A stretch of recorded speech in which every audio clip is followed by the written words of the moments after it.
Circular motion का एक important topic है, उसको अब आज हम लोग देखेंगे। क्या होता है जब भी कभी आप सर्कुलर ट्रैक पे व्हीकल को टर्न करवाते हैं, घूमते हैं, सर्कुलर ट्रैक पे व्हीकल को टर्न करवाते हैं, तो उस केस में आपको सेंटर की तरफ एक फोर्स चाहिए ताकि वो सेंट्रीपिटल फोर्स प्रोवाइड करे और आप सेफुली आप सुरक्षित क्या करें, घूम पाएं। ठीक है, तो इस केस में जब भी सर्कुलर टर्निंग होगा तो वहां पे 3 केस बनता है। कितने केस बनता है? 3 केस। फर्स्ट वन क्या होगा, अगर आप मान लेते हैं क्या, रोड ऐसा है, इस तरह से देखिए, ये देख समझिए, मेरा हाथ ऐसा है, देखिए ऐसे है, हॉरिजॉन्टल रोड है, इस पे एक सर्कुलर ट्रैक देखिए ये बना रहा है। ठीक है, तो यह देखिए क्या, इसी जो ये बनाए हैं ब्लैक से, इसी पे आपको टर्न लेना है। इस पे अगर टर्न लेना है, मान लेते हैं व्हीकल ये है, तो ये अगर टर्न लेगा तो ये टर्न कब ले पाएगा? जब सेंटर की तरफ एक फोर्स इसको मिले।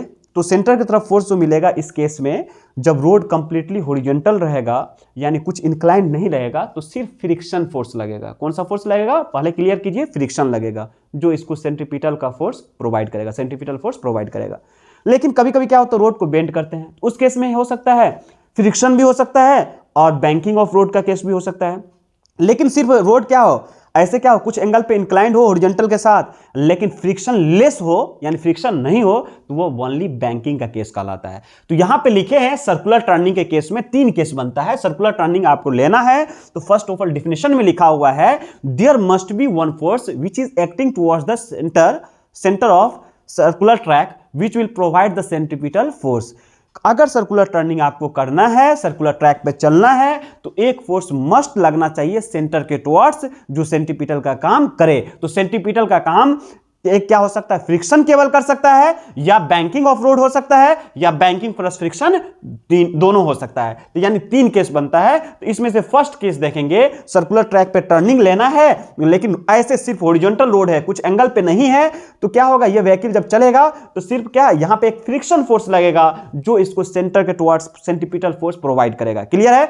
आप देखिए यहां पे, ये मान लेते इसका मार्कर का ये जो कैप है, ये व्हीकल है, तो व्हीकल है, इसको ये ब्लैक वाले ये देख मेरे हाथ में बना हुआ है, इस पे इसको टर्न लेना है। तो क्या होगा, mg इसका कुछ मास है, तो mg नीचे लगेगा और नॉर्मल ऊपर लगेगा। तो ना तो ये ऊपर जा रहा है ना नीचे आ रहा है, इसका मतलब नॉर्मल किसके बराबर होगा? mg के बराबर होगा। नॉर्मल बैलेंस करेगा mg को। ओके, क्लियर है?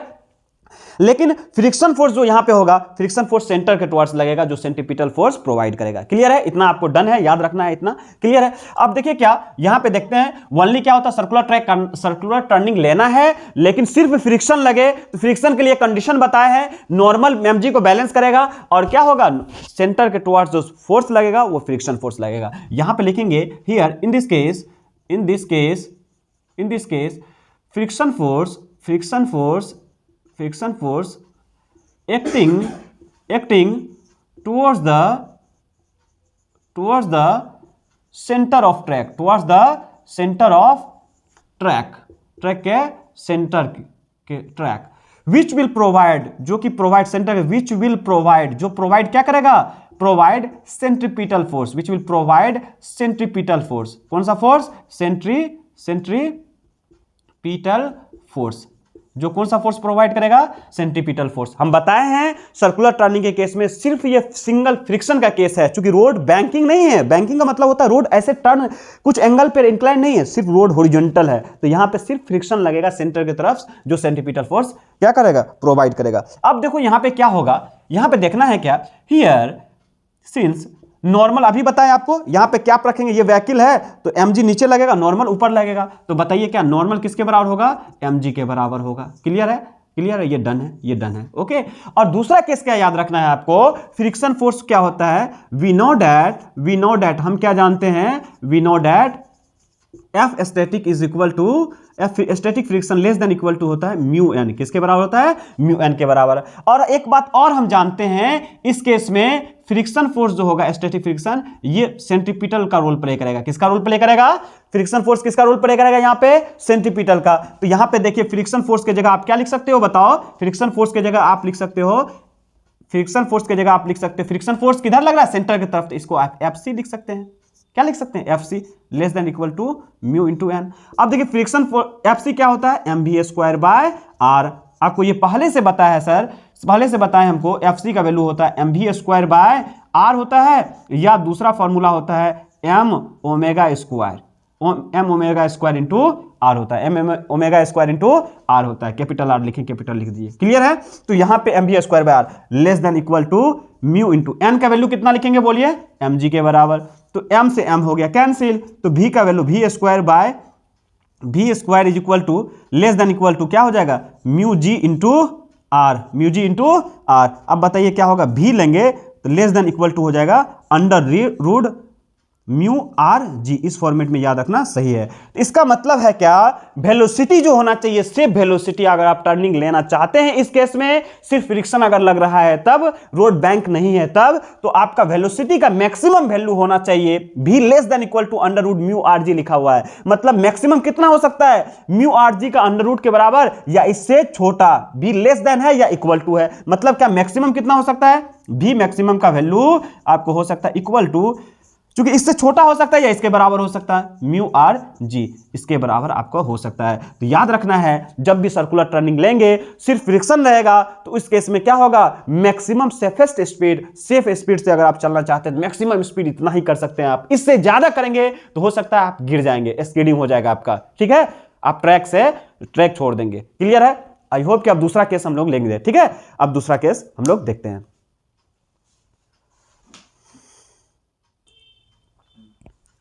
देखिए हम लोग देखे थे क्या, फर्स्ट केस देख चुके थे, फ्रिक्शन ओनली वाला केस देख चुके थे, सर्कुलर टर्निंग लेना फ्रिक्शन ओनली वाला केस देखे हैं। तो इसमें क्या था, वी मैक्सिमम का value under root mu R g आया था, यानी जब फ्रिक्शन केवल रहेगा, रोड कुछ टिल्ड नहीं रहेगा, कुछ एंगल पे नहीं रहेगा, तो मैक्सिमम सेफ स्पीड क्या होगा, under root mu R g. Okay, तो म्यू आर जी, यहाँ पे म्यू कोफिशिएंट फ्रिक्शन था, आर रेडियस ऑफ ट्रैक था, और जी का वैल्यू 10 लीजिए या 9.8 मीटर पर सेकेंड स्क्वायर लीजिए। ओके, अब आते हैं सेकेंड केस में। अब क्या हो सकता है, जब भी आप सर्कुलर ट्रैक पे चलना चाहते हैं तो ये भी हो सकता है पॉसिबिलिटी कि वहां क्या स्मूथ सरफेस हो, यानी फ्रिक्शन नहीं हो, फ्रिक्शन लेस सरफेस हो। लेकिन जब फ्रिक्शन लेस सरफेस होगा तो 100% सेंट्रीपिटल फोर्स प्रोवाइड करने के लिए एक कोई ना कोई दूसरा फोर्स आना चाहिए, क्योंकि यहां फ्रिक्शन नहीं है। जब फ्रिक्शन नहीं रहेगा तो दूसरा जो है, रोड को हम ऐसे कर देंगे, क्या कर देंगे, बेंट कर देंगे हॉरिजॉन्टल के साथ कुछ एंगल पे। अब देखिए एंगल पे जैसे कुछ करेंगे, रोड सीधा ऐसे नहीं रहा करके कैसे हो गया, ऐसे नहीं रहा करके कैसे हो गया, ऐसे हो गया। जब ऐसे होगा तो कुछ एंगल पे रहेगा तो क्या होगा, नॉर्मल फोर्स प्रोवाइड करेगा सेंटर की तरफ।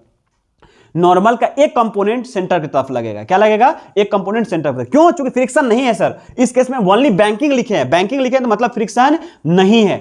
अगर बैंकिंग प्लस फ्रिक्शन लिखते हैं तो वहां पे फ्रिक्शन भी होता है, लेकिन सिर्फ बैंकिंग लिखे हैं मतलब रोड सिर्फ टिल्ड है। तो जब रोड टिल्ड होगा तो इस केस में नॉर्मल का एक कंपोनेंट सेंटर की तरफ होगा, जो क्या करेगा, सेंट्रीपिटल का रोल प्ले करेगा और सर्कुलर टर्निंग हो पाएगा। क्लियर है, आई होप कि क्लियर होगा। फ्रिक्शन के ओनली के केस में फ्रिक्शन फोर्स सेंट्रीपिटल का रोल प्ले कर रहा था, लेकिन बैंकिंग ओनली के केस में ओनली नॉर्मल फोर्स क्या करेगा, सेंटर के टुवर्ड्स लगेगा, जो सेंट्रीपिटल का रोल प्ले करेगा। तो ये आपको क्लियर रहना चाहिए। जैसे यहां पे देखिए रोड ऐसे है, देखिए रोड क्या है, हॉरिजॉन्टल ये है, हॉरिजॉन्टल के साथ रोड टिल्ड है। देखिए रोड यहां का एक एंड ये है रोड का, दूसरा एंड ये है। तो देखिए रोड कैसे है, ऐसे टिल्ड है। मतलब क्या, रोड समतल नहीं होकर के रोड क्या है, थोड़ा सा उठा हुआ है। देखिए समतल नहीं होकर के रोड कैसे है, ये समतल नहीं होकर के इसी रोड को हम थोड़ा सा उठा दिए है। क्या कर दिए, थोड़ा सा उठा दिए कुछ एंगल पे। तो देखिए कुछ एंगल पे है, इसको बोलते हैं थीटा, ये बैंकिंग एंगल है। यहां पे थीटा लिख ही देते हैं। कौन सा एंगल है, बैंकिंग एंगल। कौन सा एंगल है, बैंकिंग एंगल है। ठीक है, क्लियर है। और बी क्या है, विड्थ ऑफ रोड है, रोड का विड्थ, रोड की चौड़ाई कितना है, बी है। एच क्या है, हाइट ऑफ इनर, ये है इनर और ये है आउटर। तो इनर और आउटर के बीच जो हाइट होता है उसी को बोलते हैं एच। क्या बोलते हैं, इनर और आउटर का जो हाइट जो होता है उसी को बोलते हैं एच। क्लियर है, यानी रोड की चौड़ाई ये हुआ, बी हुआ, और हाइट कितना हाइट है, जैसे देखिए ये ऐसे टिल उठा हुआ है तो हाइट कितना हुआ, ये एच हुआ, ये विड्थ हुआ रोड का। ठीक है, और ये एंगल थीटा हुआ, बैंकिंग ऑफ रोड। क्लियर है, यहां तक क्लियर है, फिगर क्लियर है, फिगर क्लियर है। ओके, अब हम देखते हैं क्या, यहां पे एक गाड़ी है, एक गाड़ी एम मास का है, चल रहा है। देखिए एम मास का गाड़ी है, इस रोड पे चल रहा है। इस रोड पे चल रहा है तो पहले लिखे इस केस में सर फ्रिक्शन नहीं है, बैंकिंग ओनली, मतलब रोड सिर्फ क्या है, टिल्ड है। कुछ एंगल पे रोड है, फिर कुछ रोड एंगल पे है, यानी हॉरिजॉन्टली ऐसे नहीं है। अब क्या हो गया, ऐसे रोड हो गया। जब ऐसे रोड होगा तो इस केस में क्या होगा, फ्रिक्शन नहीं लिखा हुआ। क्यों, क्योंकि लिखा है बैंकिंग ओनली, तो यानी फ्रिक्शन लेस है। सरफेस कैसा है, कंप्लीट स्मूथ है। तो यहां पे क्या होगा, देखिए यहां पे क्या होगा, ये नीचे लगेगा mg, नीचे लगेगा mg, और क्या होगा, इधर एक कंपोनेंट mg का हो जाएगा mg कोस थीटा। क्या होगा, ये पहले से जानते हैं न्यूटन्स लॉ ऑफ मोशन से, और इंक्लाइंड प्लेन के अलोंग mg sin थीटा। कैसे सर, तो ये एंगल थीटा होता है तो ये भी कितना होता है, थीटा होता है। ये कितना होता है, थीटा। तो mg का इधर क्या हो जाएगा, mg कोस थीटा, इधर हो जाएगा mg sin थीटा। ओके, अब देखिए नॉर्मल क्या होता है, इस सरफेस के परपेंडिकुलर, नॉर्मल ऐसे लगा। क्या लगेगा ऐसे, लेकिन ऐसे नॉर्मल नहीं लग पाएगा क्योंकि ये परपेंडिकुलर नहीं दिख रहा है। तो नॉर्मल लगाने के लिए हम क्या करेंगे, हाँ नॉर्मल लगाने के लिए हम क्या कर सकते हैं, ऐसे लगा देते हैं नॉर्मल, ठीक है। पूरे कंप्लीट परपेंडिकुलर दिखना चाहिए, परपेंडिकुलर, ये नॉर्मल लग गया, क्या लग गया, नॉर्मल। अब देखिए क्या होगा, ये अगर थीटा है तो दोस्त ऊपर इसको करेंगे तो ये क्या हो जाएगा, ये भी थीटा हो जाएगा वर्टिकली अपोजिट एंगल से। तो अब नॉर्मल का एक कंपोनेंट इधर होगा एन कोस थीटा, और एक क्या होगा, एक इधर होगा, एक इधर हो जाएगा एन साइन थीटा। कौन सा हो जाएगा, एन साइन थीटा। फिर से एक शॉर्टकट में यहां पे दिखा देते हैं डायग्राम, फिर से देखिए एक डायग्राम यहां पे दिखा देते हैं आपको, फिर से देखिए कैसे बनाए, कैसे बनाए डायग्राम मेन है इसका। ये अगर एंगल थीटा है, जैसे रोड ऐसे हॉरिजॉन्टल कंप्लीट नहीं रह करके कुछ टिल्ड है, ये क्या है, विड्थ ऑफ रोड है, ये विड्थ ऑफ रोड है, ये हाइट ऑफ रोड है, ये क्या है, हाइट ऑफ रोड है। यहाँ पे एम मास का कोई क्या है, व्हीकल है, तो एम जी लगेगा नीचे की तरफ सर, और इसका एक इधर लगेगा क्या, एम जी कोस थीटा। क्यों लगेगा कोस थीटा, सर ये एंगल थीटा होता है तो ये कोस हो जाएगा, इधर क्या हो जाएगा, साइन हो जाएगा। न्यूटन्स लॉ ऑफ मोशन से ये देख रहे हैं। अब देखिए नॉर्मल जो होगा इस सरफेस के परपेंडिकुलर, इस सरफेस के परपेंडिकुलर ऐसे नॉर्मल लगा, तो नॉर्मल ऐसे लगा। अब ये देखिए क्या, ये थीटा है तो ये कितना होगा, ये भी हो जाएगा आपको थीटा। तो नॉर्मल का इधर कंपोनेंट हो जाएगा एन कोस थीटा, और इसके परपेंडिकुलर हो जाएगा एन साइन थीटा। तो आप देख रहे हैं एन साइन थीटा सेंटर की तरफ लग रहा है, तो यहां सेंट्रीपिटल फोर्स कौन लगेगा, कौन काम करेगा, एन साइन थीटा। और एन कोस थीटा किसको बैलेंस करेगा, एम जी को बैलेंस करेगा। क्लियर है, क्लियर है, ओके। तो यहां पे देखिए सेम किए हैं, क्या किए हैं, सेम सारा कंपोनेंट नॉर्मल, ऐसे कि नॉर्मल के एक कंपोनेंट एन कोस थीटा ऊपर हुआ, और एन साइन थीटा जो सेंट्रीपिटल का रोल प्ले कर रहा है ये इधर हुआ। ओके क्लियर है। और कोई दूसरा फोर्स सेंटर की तरफ नहीं है, एक ही फोर्स है एन साइन थीटा जो सेंट्रीपिटल का रोल प्ले कर रहा है। Since here N sine theta act towards the centre, act क्या होगा, act towards the centre, towards the centre के टुवर्ड्स लगेगा। देयरफॉर आप कह सकते हैं F C is equal to N sine theta. क्या कह सकते हैं, एन साइन थीटा। सेंटर की तरफ जो लगता है वो एफ सी के बराबर होता है। एफ सी क्या होगा, M V square by R होगा, M V square by R होगा। ये किसके बराबर, एन साइन थीटा के बराबर। क्लियर है, पहला इक्वेशन हो गया।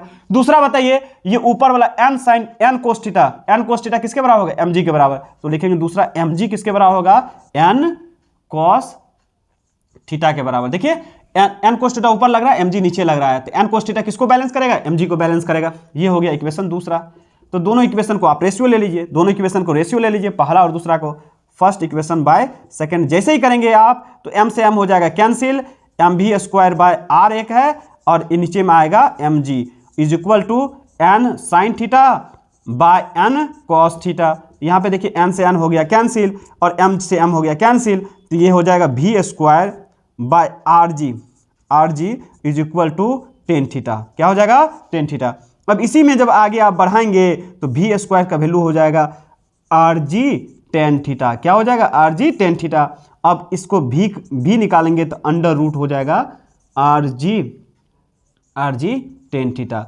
और यहां पे याद रखना है आपको टेन थीटा का वैल्यू कितना होगा, बोलिए, tan theta here, tan theta is equal to H by B होगा, एच बाय बी। अगर नहीं दिख रहा होगा यहाँ पे तो यहाँ पे देख लिए, टेन थीटा यहाँ पे निकालते हैं, tan theta is equal to हो जाएगा परपेंडिकुलर अपॉन बेस, यानी एच अपॉन बी। तो आप यहाँ पे लिख सकते हैं भी का वैल्यू जो होगा under root R g tan theta. तो यहाँ पे टेन थीटा की जगह आप पुट भी कर सकते हैं, तो भी का वैल्यू फाइनली निकल जाएगा अंडर रूट आर जी, बस टेन थीटा की जगह एच बाय बी। तो ये भी लिख सकते हैं आप।